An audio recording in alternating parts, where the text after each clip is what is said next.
ولی علاقمندان اینو حتما بخونن. این خاطر همین که بخواد تاریخ ترکمن متوجه بشه، اینکه این چه شیوه برای چی انجام داده برای خود امروز ما هم لازمه.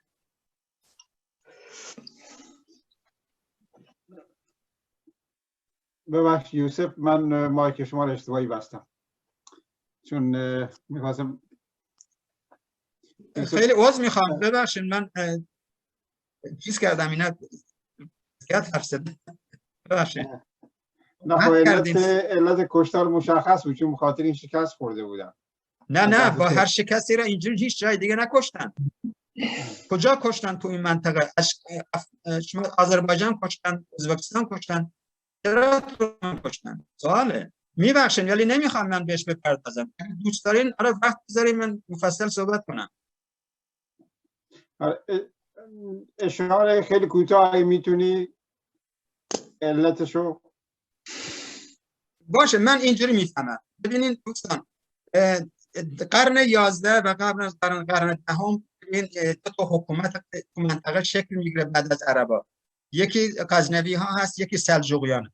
سلجوقیان تا فلسطین و اسرائیل میره و به این وسعت دولت امپراتوری بزرگ شکل میگیره و امپراتوری بیزانس شکست میده. یکی از قطب‌های اصلی دنیای مسیحیت از بین میره.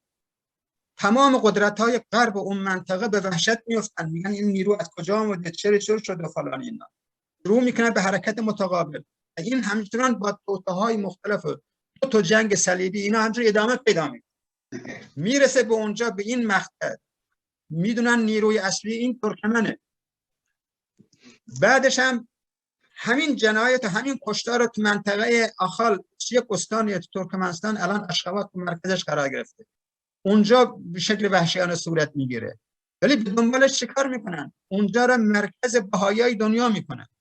شما باید وصیت‌نامه پتر، روسا میگن پتر کبیر، پتر بزرگ، حالا اون پتر باید بخونی که میگه ما باید تو مسلمان‌ها هر چقدر میتونیم اختلافات دینی اینا باید بندازیم و اونو چگونه در طول تاریخ پیش میبرن، چه مسائل پیش میاد، خودش جزئیات زیادی داره.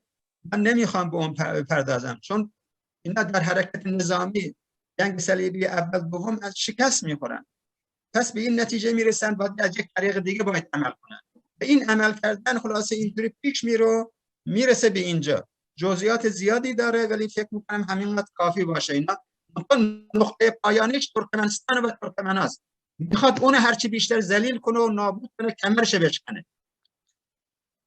اون تمام حب و کینه و فلانی که از این دنیا که اینقدر براشون مسئله ایجاد کرده و این همه سرزمین این تونسته این امپراتوری بزرگ اینجوری ایجاد کنه و بعد بر مبنای کار اون امپراتوری عثمانی شکل میگیره، براشون بزرگترین مسئله میشه. حالا نمیخوام تو جزئیات این قضیه برم ولی میخوام این ور دنیای شرق و دنیای اسلام اینو باید بدونه که ما چی کشیدیم و چقدر بی‌تفاوت شدن در مقابل اون بدبختی و گرفتاری هایی که نصیب ما شد. اینا ببخشید من سعی کردم خیلی کوتاه توضیح بدم. مرسی. آقای ملازعی، مایک در اختیار شماست، بفرمایید. سلام واجه خدای منی تواریه؟ توار هسته ها.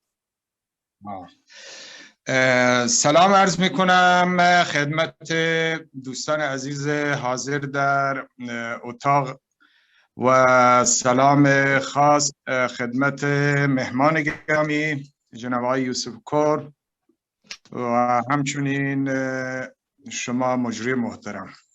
بسیار فیض و استفاده بردیم از تاریخچه‌ای که در مورد ملت ترکمن و تاریخچه آن بیان کردید استفاده کردیم. به معاصر یه مقداری میخواستیم شما اشاره بفرمایید از 57 تا کنون. این که یک سوال این که با توجه به سیاست‌های دولت‌هایی که در قاجار و پهلوی و جمهوری اسلامی اینها برنامه‌هایی برای تغییر بافت جمعیتی، مذهبی، فرهنگی و همچنین تصرف اراضی وضعیت کنونی مردم و ملت ترکمن چطور است؟ آیا اینها فرهنگ خودشون، زبان خودشون و اون عقیده خودشون رو تغییر دادند؟ آیا اون زمینه ها و اراضی که داشتن، ملکیت اراضی که داشتن، اینها رو از دست دادن؟ که ما میبینیم بعد از این طرحهایی مثل طرحهای سواحل مکران، دولت جمهوری اسلامی متوجه بلوچستان و جاهای دیگه شده و این برنامه ها رو هم برای ملت عرب و دیگر اقوام کرد، مثلا اونها رو قدیما از کردستان یا شاید به خاطر لشکرکشی یا همین سیاست ها به قوچان و خراسان کوچانده شدن. سوال اول در این ارتباط هست. سوال دوم، چه احزاب و سازمانهایی الان برای مردم ترکمن مبارزه میکنن، چه در داخل و چه از خارج؟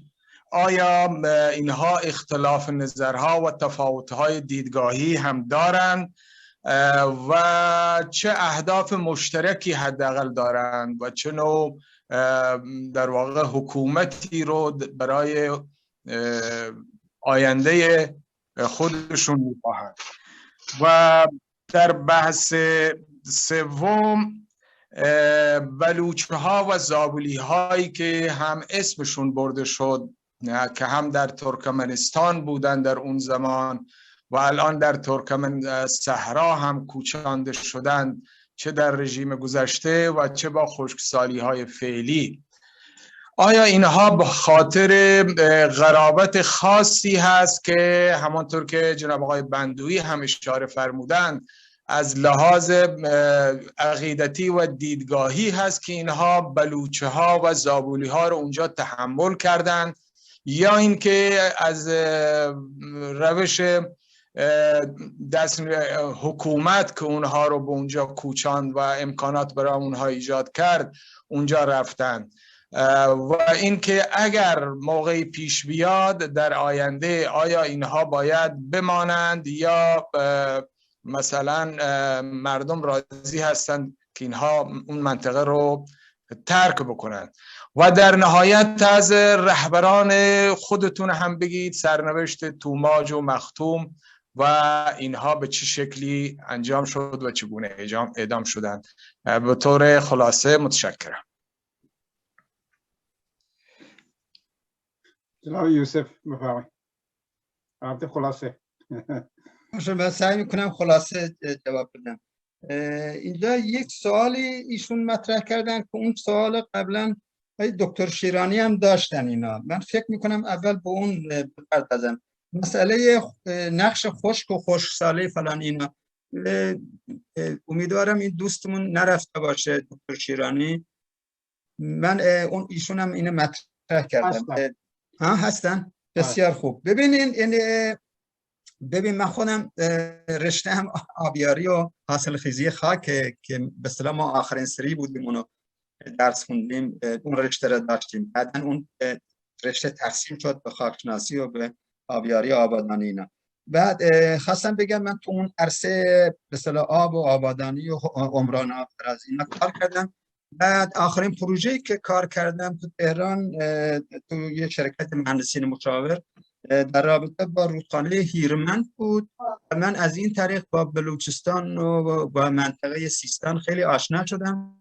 برای اینکه فاز اول مطالعه هر پروژه‌ای به اصطلاح بخش مطالعاتیش حداقل داده‌های 25 سال لازم میشه. اینا مثلا میرین از اداره مثلا ایستگاه‌های کلیماتولوژی هواشناسی که باید چقدر آفتاب بوده، چرا نیم آفتاب بوده، بادها در کدوم جهت بوده، سرعت بادها چجوری بوده، نمیدونم میزان آب و مجموعه مثلا نزولات چه شکلی بوده، فقط باران بوده، باران هم چه شکلی، همه اینا باید مطالعه بشه. بعد ولی مشکلی که پروژه‌ای که برای ما به اصطلاح شرکتی که کار میکردیم از وزارت نیرو گرفته بود در رابطه با این بود که در اونجا یه اسدالله علم یه سدی زده بود دنبال توافق با افغانستان یک اون موقع کودتا شده بود و یه رژیمی داشت جمهوری اعلام کرد قاجار برداشته بود. الان من اسمش یادم نیست اون شخصی، نه به هر حال از خانواده سلطنت هم بود، ولی به اصطلاح دو اردوگاه سوسیالیستی و با کاپیتالیستی اینا عواملشون رو بسیج کرده بودن هر چه زودتر با این کنار بیان که به اصطلاح یک امتیازاتی بهش بدن. بر این اساس اینا رو خونه هیرمن قراردادی بسته شد که نصفش مال ایران نصفش مال فکر کنم. نه ببرک کارمل مال حزب دموکرات خلقه، قبل از حزب دموکراتیک خلق بود اینا. سال 51 کودتا کرد. حالا بگذاریم زیاد مهم نیست، حالا اون اولین رئیس جمهور بود، بعد اونم زدن کشتن، حالا کار نداریم. به هر حال مسئله این هست که ببین از دربار رئیس دربار شاهنشاهی اسدالله علم بلا فاصله اونجا سد میزنه و این سد از من کارشناس اون حفیظ الله امین بود فکر کنم. بله حفیظ الله امین بود فکر کنم. نه حفیظ الله امین هم بعد از اون چیز بگذاریم ولش کن. از ظاهرشاه را کنار زد، پسرعموش بود اومد رئیس جمهور شد، ولش کنیم اینا زیاد مهم نیست. حالا اولین رئیس جمهور رو قبول کنین.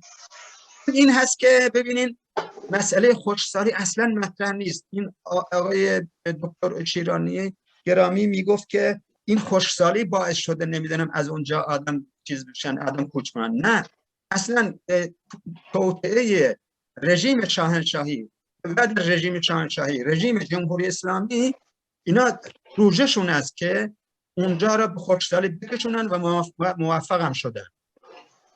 مسئله من اینو میخوام ثابت کنم. ببین سال 61 من توی شرکتی به نام شرکت راما مهندسین مشاور کار میکردم و این پروژه رو ما گرفتیم شروع کردیم مطالعه کردن. احتیاج به عکس‌های هوایی و احتیاج به نقشه‌های 50,000 نقشه‌های ویژه‌ای که ما احتیاج داشتیم باید حتما دفترمون دسترسمون ما بود، ما باید کار میکردیم. حالا وظیفمون چی بود؟ وظیفمون پیدا کردن برای گرفتن سهم ایران به منطقه رزرو آب که ما باید از نظر زمین شناسی مطالعه می‌کردیم، یه جای پیدا می‌کردیم زیر زمین، یه جای ما بتونیم این آب رو بکشونیم به اون طرف، ایران سهمش بگیره و مردم بلوچستان و سیستان بتونن از اینا استفاده کنن. ما باید میرفتیم اداره جغرافیایی ارتش این نقشه عکس هوایی با این نقشه رو میگرفتیم. برای این وزیر نیرو اون موقع شخصی به نام غفوری فرد بود، به ما نامه داد و ما رفتیم که اینو بگیریم. هیچ وقت بالاخره هر کار کردیم موفق نشدیم. این پروژه شکست کشیده شد. برای اینکه مسئول حفاظت اونجا یه جای زنگ میزد بعد میگفت نمیشه و بالاخره به ما نداد. اونجا منطقه مرزه و شما میخواین نمیدونم چه کار بکنین، برای چی میخواین همچین چیزی حساس میخواین و از این حرفا اینا یه سری چرت پرتای اینجوری میگفتین. حالا مسئله این هست که اون از دفتر خمینی اینا باید اجازه میگرفت، از وزیر نیرو اجازه نمیگرفت. اصلا وزیر نیرو کاغذش اینجوری پرت میکرد تو آشغالدانی، میگفت آقا برو گمشو برو بیرون، نمیدم بهت من این عکس هوایی رو. گفتم باشه ما حرفی نداریم که، فقط من رفته بودم بگیرم. مسئله برای این دوستمون میخواستم توضیح بدم که اینا شاید خودشون هم ندونن اون به اصطلاح بیت امام و فلان این حرفات اینجوری میگفتن ندین اینا. ولی واقعیت این بود که اونجا این برنامه باید پیش میره تا از اونجا بتونن یه تعداد زیادی اینجوری بکوچونن و کوچوندن. هیچ خشکسالی هم سال 61 نبود، تا سالهای بعد هم نبود، تا موقعی که خمینی هم مرد از این خشکسالی خبری نبود. نمیدونم قابل قبول هست اینا یا من باید بیشتر سر این چیزا فکر کنم. من کلشون کار کردم و اینا تو فاز اول میتونم کلش کار بکنم، چون برای اینکه ما که سد نمیخواستیم بزنیم ولی میخواستیم یه جای رزرو پیدا کنیم. به هر حال من بیشتر از این لازم نمیدونم، ولی الانم شما چند ماه پیش افغانستان 2 تا سد زد به این رودخونه که بیامد هیرمند اینا بخشی از مرز ایران و افغانستان میشد. اینا اگر یادتون باشه اعلام کرد که ما اگر ایران آب به ما نفت نده ما آب نمیدیم اینا.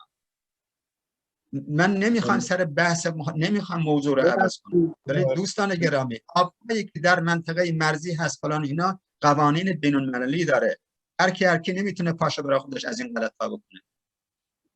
ولی مسئله ببخشید اگر خلاصه بفرمایید که ما هم بهتر درک کنیم، یعنی واقعا این سیاست ها بود و انجام شد و الان چه شکلی رو پیدا کرده، اون آمایش سرزمینی و انسانی، تصرف اراضی، تغییر بافت جمعیتی، قومی، مذهبی، فرهنگی، از اونجایی که شروع شده تا الان به کجا رسیده. در ارتباط با احزاب و سازمان ها خدمتتون پرسیدم و در مورد بلوچ هایی که زابولی هایی که اونجا هستن دیدگاه شما چیست؟ آیا بعد از این که وضعیت عوض بشه شما میخواهید که اینها برگردند یا اونجا بمونند، سازگار باشند؟ اگر در چند جمله مختصر بفرمایید خوبه. خب ببینید مسئله اینه که خب مسئله این نیست که ما مثلا به همه بقیه بگیم شما برین فلان اینا. مسئله اینه که الان اونا شکل اعمال سیاستی میکنن، برخوردی که میکنن از بالا تحقیرآمیز، مثل یک اشغالگر، مثل یک حکومت. حتما تو فیلم ها دیدین که مثلا اون حکومت ها دوران استعمار چجوری میومد که منطقه را میگرفت، چه کارا میکرد اینا، چه برخوردهایی با بومیای اونجا داره اینا. یه همچین برخورد ما میخوایم که بر اساس، من بارها تو صحبتم اشاره کردم، بر مبنای منشور جهانی حقوق بشر، برابر حقوق، باید بتونیم با هم زندگی کنیم، با هم کار کنیم، با هم آینده را بسازیم، با هم عدالت ایجاد کنیم، دموکراسی ایجاد کنیم. همه ایدئال هایی که میخوایم برای توسعه پایدار لازم داره، ما بوم برسیم، بتونیم همراه با جامعه جهانی بشریت پیش بریم، ولی از قافله عقب میمونیم. مسئله این هست، پرواز را به خاطر بسپار، پرنده مردنی است. ببین مسئله این هست، ما از اون چیز میگذاریم چون فکر نکنم بیشتر این لازم باشه. بله به مسئله سال بعدی بپردازید. خب شما میگین که الان وضعیت فرهنگ و زبان چیز ترکمنی، بله در ایران همونجور که میدونین همه ملیت هیچ از بودجه مملکت یک ریال برای هیچ یک از این ملیت های ایران در راه توسعه رشد فرهنگی برای زبان آموزش زبان خودشون اینا هیچ نوع مملکت ایران خرج نمیشه، در نظر گرفته نمیشه، اختصاص داده نمیشه، بلکه برعکس ها میتونن دیکتاتوری اعمال میکنن، ظلم و ستم میکنن، همچنان ادامه داره و خب این شامل همه ملت ایران هم شده و میشه و از این به بعد بهتر از این هم میشه. برای اینکه حاکمیت فرقه گرایی میکنه، حاکمیت بر اساس یک فرقه میخواد همه مملکت رو اداره بکنه. در روزگاری سر میبریم که مملکت رو بر اساس دستاوردهای بشریت در مدیریت جوامع بشری امروزه کدوم ها موفق بودن، چجوری موفق شدن فلان اینا، بر اون اساس باید اداره کرد که بتونن با هم از مراحل مختلف بتونن طی کنن به رشد و ترقی و رفاه برسن. مورد دیگه که تا اینجا که یادم هست، بلوچ‌ها زابلی ها در ترکمن اینجا به چه علتی بلوچ‌ها زابلی ها رو تحمل کردن؟ خب این حاکمیت زور با زور و اینا رو چیز کرده دیگه، مجبور کرده و اینا که صحبت کردیم چگونه برای امکانات داده، مقام داده، موقعیت داده، همه اینا رو صحبت کردیم. اگه شما حضور داشتین شنیدین. خب همه اینها برخورد از یک برخوردی بر مبنای انصاف و عدالت و هر چی که خودشون قبول دارن هم نیست از دیدگاه من. دوست گرامی یوسف یه سوال دیگه بود اونجا در رابطه با ترور یا ربودن 4 نفر ترکمن و اون 3 نفر معتمد محلی که از بندر ترکمن بودن، اسامی اینا رو باشه. من اونو اینجا یکی نوشت، من فکر کردم لازم نیست اینا اونجا مختوم و کماج و واحدی جرجانی اینا خب بچه‌هایی بودن که در رابطه با این بعد از انقلاب و قبل از انقلاب هم فعال بودن، بعد از انقلاب هم تو این چیزایی که من صحبت کردم شکل گرفت، از جمله مرکز هماهنگی تحت نام ستاد مرکزی شوراهای ترکمن صحرا فعال بودند. در حال خب اینا را اشاره کردند که به 18 بهمن شب اینجوری رو بودن، به بعدش هم جسدشون که شکنجه شده و بعد اعدام شده بود و کشته بودن خب پیدا شدیم. بعد از اون در بندر ترکمن از مسجد و خونه چند نفر رو دزدیدن، یکی به نام یوسف قرجه و پرویز ایرانپور، نازدردی نوشین که قبلا در جوانی جز فعالین حزب توده بود و بعدا فعالیت سیاسی دست کشید و بعد یه دوره شهردار بود و آدم باسوادی و جالب بود. همه‌شون آدمای خوبی بودن، معتمد مردم بودن. نفر چهارم من الان یادم نیست کی هست، اینا 4 نفر رو دزدیدن، ولی از این 4 نفر 3 نفر رو کشتن، 1 نفر نکشتن که اون بره اصلا خبر بده که اینا را چجوری کشتن، چیکار کردن فلان اینا. خب هدفشون مشخصه. ترکمن رو خودی نمیدونستن. یکی از مشخصه های حاکمیت ایران به دنبال انقلاب این بود که غیر خودی را دشمن محسوب میکرد. هیچ احتیاجی نبود اینا را مثل نصف شب بیاد اون شکل وحشیانه بدزده. اگر روز روشن همین دوستمون توق محمد واحدی، این دانشگاه تهران حقوق خونده بود، تو دادگستری ایران کار میکرد، خب تو انتخابات شورای شهر نفر اول شد گنبد. خب اینا را اگه یک احضاریه میدادن میگفتن شما به خاطر این موضوع مثلا شما را احضار میکنیم به پاکستان فلان، اینا خب پا میشدن میرفتن، هیچ نیازی نبود شب اینجوری بدزدن. ولی برای چی همچین وحشیگری میکنن؟ دولت که موظف شهروندا مردم این مملکت و امنیتش حفظ بکنه، خودش دست به جنایت اینجوری همچین جنایتی میزنه. چه لزومی داره غیر از اینکه وحشت ایجاد کنه؟ چرا برای مردم وحشت ایجاد کنه؟ اگه مسئله داره، خب ما شب روز با ستاد در تماس بود، همه ارگان‌های حکومت اونجا از فرماندارش گرفته تا بقیه. خب میتونست مثل هر آدم دیگه، مثل هر کشور دیگه، هر جامعه دیگه مثلا مسئله داره مثلا صدا کنه، ما صحبت کنیم. اگه ما مثلا اونجا براشون مسئله بودیم مثلا اینه مطرح کنن، جامعه ما اینجوری داره میشه، اونجوری داره میشه، ما مسئله داریم فلان اینه. ولی هیچ کدوم این کارا رو نکردن. جنگ تحمیل کردن، خانه های مردم رو خراب کردن، چند تا روستا رو اون دور بر سوزوندن. برای چی آخه؟ مگه اینا مردم کنجا زندگی میکردن انسان نبودن، مال اهل ایران نبودن، شناسنامه ایرانی نداشتن؟ خب برای چی؟ شما به هیچ کدوم از این سوالا نمیتونید جواب بدید. هیچ کی نمیتونه جواب بده. بر اساس قانون، کدوم قانونی که خودشون حاکمیت هستند و برای قانون وضع میکنن این کار کردن. ولی کردن. تمام سراسر ایران برای اولین بار در تاریخ ایران همبستگی نشون دادن. خیلی از خانواده ها اسم بچه هاشون این شهیدای ترکمن اسم گذاشتن. همه اینا باعث یک روحیه خوبی به ترکمن داد. یک همبستگی گسترده تمام شهرهای ایران، تظاهرات را افتاد، تو خیابون اومدن. برای مراسم صدم اینها بیش از 100,000 آدم جمع شدن از سراسر ایران. همه اینا چیزی نیست که تاریخ ایران، ما نباید بذاریم که تاریخ ایران فراموش بشه. مردم ترکمن هم این قدرشناسی داره، ازشون رو فراموش نمیکنه که در یک روز سخت اینجوری که مورد تهاجم یک نیروی شکل وحشی قرار گرفته بود، مردم همبستگی نشون دادن. به هر حال من نمیدونم بیشتر از این باید چی بگم تو این رابطه.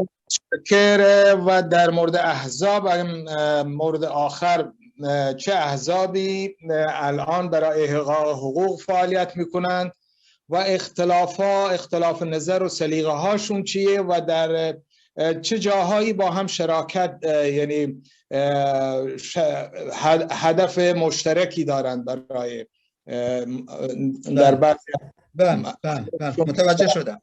شما قبل از اون مسئله زبان فرهنگ چگونه الان چیز میکنن سوال کرده بودین. فقط من یه نقطه اشاره کنم که ما گفتم که در آغاز کار قانون فرهنگی خلق ترکمن زدیم. یکی از کارهایی که این چیز کرد تمام فعالین فرهنگی ترکمن دور هم جمع شدن و بلا فاصله رفتن برای تنظیم الفبای زبان ترکمنی و قواعد نگارش درست زبان ترکمنی.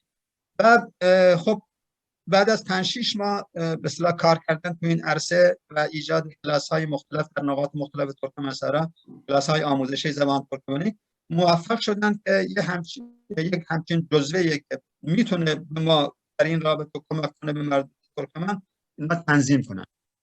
اساس کار بر این هست که این دوستمون آقای نظرلی هم به این اشاره کرد. ببین در بخش ترکمنستان شوروی امروز جمهوری ترکمنستان هست، بعد از انقلاب 1917 در اونجا مدارس زبان ترکمنی باز شد، دانشگاه ترکمنی باز شد. به هر حال زبان ترکمنی از جنبه‌های مختلف مطالعه شد و تو مدارس آموزش داده شد. و ما در تهران یه جایی بود به نام انجمن دوستی و فرهنگی ایران و شوروی و تو کتابخانه اون کتاب‌های زبان همه جمهوری ها اونجا میدونه که شوروی نزدیک بیش از 100 تا زبان بود. همه اینا وجود داشت. ما میرفتیم اونجا اون بخش ترکمنی شو زبان‌های مدارس رو میگرفتیم، ازش کپی میگرفتیم و میبردیم بچه‌ها رو اون کار میکردن و از این طریق تونستن که با حروف الفبا هم با وجود اون که در عربی نوشتن حروف با صدا گناه هست، نباید بنویسید، به جای اون از کسر ضمه فتحه باید استفاده کنید. ما اینا رو برطرف کردیم، تنظیم کردیم. یعنی دوست، منظورمون ترکمن‌ها، منظور ما یعنی من نیستم تو اونجا، منظورم همه این ترکمن‌هایی که به این مسئله علاقه‌مند بودن. یه موفقیت تاریخی بود که ما بعد از 1500 سال بعد از اسلام گرویدن و این حرفا تونستیم که برخلاف زبان عربی تو حروف الفبایمون حروف باصدا را هم بگذاریم و از این طریق چون زبان ترکمنی 9 حرف باصدا داره این مشکلمون حل کردیم و این کمک کرد بعداً هم در شرایط بعد از چیز هم به اصطلاح از بین رفتن ستاد و اون دوره خودمختاری غیر رسمی، با این حال بچه‌ها در شرایط مختلف از فرصت‌ها استفاده کردن، کار کردن، صدها کتاب و روزنامه و مجله و قضیه این چیزا در آوردن، سایت‌هایی دارن، همکنون هم فعاله، میتونیم بریم نگاه کنیم فلان اینا. من فکر میکنم همینقدر در رابطه با زبان فرهنگ کافیه. در رابطه با احزاب، من الان خارج کشور هستیم، برای احزاب ما الان تقریبا 3 تشکیلات هستیم، 2 فرهنگی سیاسی هست با یک شورای همبستگی ترکمن‌ها، یک مرکز مطالعات ترکمن صحرا هست، خلق ترکمن هست. اینا دارن در این رابطه به اصطلاح شناخت از فرهنگ و تاریخ و در رابطه با پیگیری حقوق حق طلبی به اصطلاح خلق ترکمن در خارج از کشور با ائتلاف‌هایی چون کنگره ملیت‌های ایران فدرال، شورای دموکراسی خواهان و غیره همکاری میکنند با تمام نیروهای ملیت‌ها، نیروهای مترقی حتی الامکان همسویی نشون میدن که سعی میکنن در کنار همه ایرانی‌هایی که به عنوان اپوزیسیون بر علیه جمهوری هستند وایستن و در راه آینده‌ای که در اونجا دموکراسی و حقوق بشر، نمیدونم آزادی، اینا برقرار باشه فعالیت میکنن. فکر میکنم در این حد کافی باشه. من ببخشید فکر میکنم باز زیاد صحبت کردم. مرسی یوسف، در توضیحات شما اندازه کافی بود. من فکر کنم وقت ما هم تمام شده هست. اگر شما حرف آخری داری میتونید باشه. صحبت آخرم دوستان، من در آغازم گفتم یوسف پایان جلسه هم اجازهتون میخوام اشاره کنم ما در نظرلی میخوایی صحبتی داشته باشه.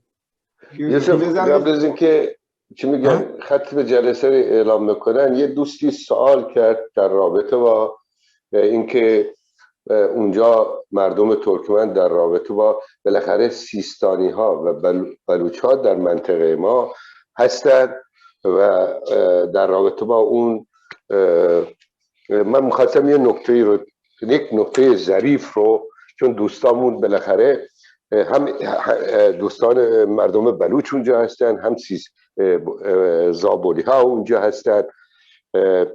ببینید مردم عادی از دست زابلی ها آسی هستن، یعنی انقدر بهشون، یعنی اینها عامل، یعنی ابزار به اصطلاح، یکی از ابزار به اصطلاح سرکوب مردم ترکمن اونجا، یکیشون یعنی یک نیروی جدی در کنار سپاه، بسیج، اینها هستند. یعنی اونها به حقوق اقتصادی، به حقوق حتی اجتماعی و همه طرف اونها ظلم میشه. یکی از نیروهایی که هستن، اتنیکایی که هستن، اینها هستن. پس بنابراین مردم از دست اینا به هیچ وجه راضی نیستن، بلکه تا این حد بگم که تا حد میشه گفت که رو در روی هم هستن. ولی روشنفکران، فرهیختگان و فعالین مدنی و سیاسی داخل کشور همیشه برای اوضاع کنترل دارن و همیشه اون چیزی که یوسف میگه واقعا درسته، تمام سعی رو دارن که هیچ برخوردی ایجاد نشه و بر این اعتقادن که ما در کنار هم میتونیم مساوی الحقوق زندگی بکنیم. این رو میخواستم به دوستان برسونم. ولی مردم ترکمن به هیچ وجه از این اتنیک راضی نیستن و در رابطه با بلوچ ها همونطور که یوسف اشاره کرد، هم از لحاظ مذهبی، هم از این که بالاخره در به قول معروف در ظلم و تعدی به ترکمن ها اونها نقش ندارن، بلکه در بسیاری از مراحل با همدیگر نزدیکی دارن، یک رابطه بسیار دیگری حاکم. ممنون. می‌بخشید یوسف. خواهش میکنم. مرسی. چیکار کنیم؟ من صحبتم ادامه بدم؟ آره شما صحبت آخرتونه. آره من صحبت آخرم باید گفتم که تکراریه، ولی با این حال برای من خیلی مهم، برای اینکه من دلم میخواد همه بلوچ‌ها و غیر بلوچ‌ها، به خصوص بلوچ‌ها، به این چیز برسن که ما در این عصر اینا سرنوشت مشترکی داریم، در یک وضعیت بسیار بدی قرار گرفتیم، هم ما و هم تمام مردم ایران، تمام ملیت‌ها، تمام به اصطلاح اقشار و طبقات مختلف اجتماعی فلان اینا. به هر حال باید ما از این فلاکت گذر بکنیم و این احتیاج داریم که ما بیشتر از همدیگه شناخت پیدا کنیم، با مسائل همدیگه، با گذشته همدیگه، با امروز همدیگه بیشتر آشنایی داشته باشیم، بیشتر در جستجوی آینده بهتر راههایی که با بتونیم مناسبات برقرار کنیم که همین گونه که ما الان در خارج برگزار کردیم. ببین چندین احزاب گروه بلوچ ایرانی، علاوه ترکمن‌های ایرانی، کردهای ایرانی، بقیه همه با هم کنگره ملیت ها هستیم. از اون برای دموکراسی و آزادی شورای دموکراسی خواهان هستیم. و بقیه هم که تو این عرصه، تو این ساحه ها باشن، ما همیشه دست جمعی با هم علاقمند هستیم که یک ائتلافاتمون و اتحادهامون رو گسترش بدیم، بتونیم به طور قوی‌تر در مقابل مانعی که مردم ایران به این وضعیت کشونده ما هر چه زودتر بتونیم از بین ببریم، جاش وضعیتی بیافرینیم به وجود بیاریم با همکاری با هم دیگه که ما در آینده ما بتونیم نه تنها در ایران بلکه در کل منطقه یک ایرانی که به اصطلاح بر اساس برابری شکل گرفته و یک نمونه‌ای بشه که ما بتونیم مردم منطقه را هم با هم متحد کنیم. چگونه اروپایی‌ها اینجوری تونستن اینقدر متحد بشن، اتحادیه اروپا شکل بدن، ما هم یه اتحادیه تو منطقه تشکیل بدیم که بازار قوی به وجود بیاریم که بتونیم در این روزگار کنونی که این همه سرعت سرمایه، گردش سرمایه سرعت گرفته، چون تکنولوژی دائما در خدمت این حرکت بیشتر سرمایه هست، نقش تعیین کنندگی سرمایه داره رشد میکنه، ما هم بتونیم، مردم ایران هم بتونن، ما هممون با هم، مردم اون مناطق با هم بتونیم در کنار هم قرار بگیریم، یه بازاری تشکیل بدیم که دنیا روش حساب بکنه و نتونه به این آسانی اونو قورت بده.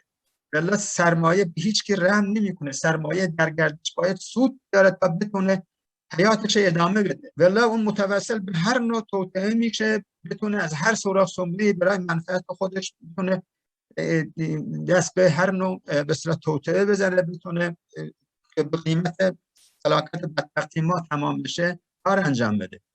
فقط اتحاد ما هست، اتحاد مردم این منطقه هست که با هم بتونن اینو درک کنن که سرنوشتشون با هم مشترکه، همینجور که در جاهای دیگه اینجوری هست ما هم باید اینجوری باشیم، بتونیم به اون چه که امروز زمان از ما میطلبه، روزگار میطلبه، ما بتونیم جلو بریم، موانع رو کنار بزنیم، بتونیم به عنوان یک جمعی از جامعه بشری دنیا برای در این دنیا سهمی برای خود ایفا بکنیم، این موفقیت ها برسیم، بلا آینده ای نداریم. من درک من این هست به طور خلاصه دوستان گرامی، به این خاطر بیشتر تلاش کنیم با هم بیشتر صحبت داشته باشیم، بیشتر با مسائل هم دیگه آشنا باشیم، بیشتر بتونیم با هم ارتباط گسترده‌تر با راندمان با نتیجه بهتری بتونیم با هم همکاری داشته باشیم. مرسی. تمام دوستان گرامی. مرسی، خیلی ممنون از صحبت‌های زیبا. استفاده بردیم از صحبت‌های شما از تاریخ و اوضاع احوال ترکمن‌ها. من تشکر میکنم از شما و همچنین از آقای نظرلی هم کمک کردند و از کسانی که در جلسه حاضر بودند. به امید اینکه بتونیم تمام مردم ایران در آزادی و آبادی و در صلح و صفا کنار هم زندگی بکنن. شب و روز خوبی داشته باشید تا جلسه آینده. شب دوستان خوش باشه. خداحافظ دوستان. خداحافظ.